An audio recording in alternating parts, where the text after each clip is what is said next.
সুপ্রভাত। আজ বুধবার 22শে জানুয়ারি 2025 খ্রিস্টাব্দ। প্রতিদিনকার মতো আজও শুরু করছি পবিত্র বাইবেল থেকে পাঠ। আজকের মঙ্গল সমাচার মার্ক রচিত মঙ্গল সমাচার 3 অধ্যায় 1 থেকে 6 পদ। পাঠ করছি আমি দীপক পিয়াস হালদার। আজকে পাঠের শিরোনাম হলো অসহায় মানুষকে সাহায্য করা বিশ্রামবারেও ধর্মসম্মত কাজ। যিশু আর একদিন সমাজগৃহে গেছেন।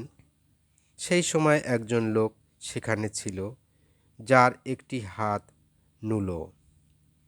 যিশু বিশ্রামবারে তাকে সারিয়ে তোলেন কিনা তা দেখবার জন্যে ফরিসিরা লক্ষ্য রাখছিলেন, তার বিরুদ্ধে যাতে একটা অভিযোগ আনা যায়। নুলো লোকটিকে যিশু বললেন, ওঠো, সামনে এগিয়ে আসো।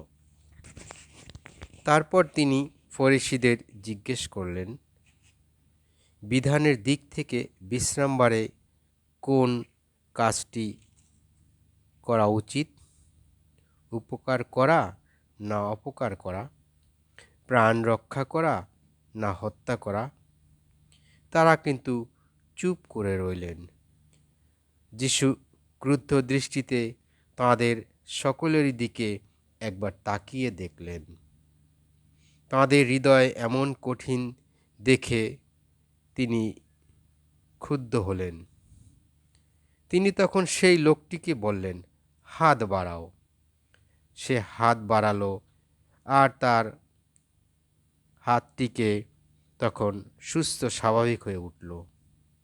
ফরিসিরা বাইরে গিয়ে তখনই হেরোদের দলের সঙ্গে যিশুর বিরুদ্ধে চক্রান্ত করতে লাগলেন, কিভাবে তাকে ধ্বংস করা যায়। খ্রিস্টের বাণী। খ্রিস্টপ্রভু তোমার প্রশংসা হোক।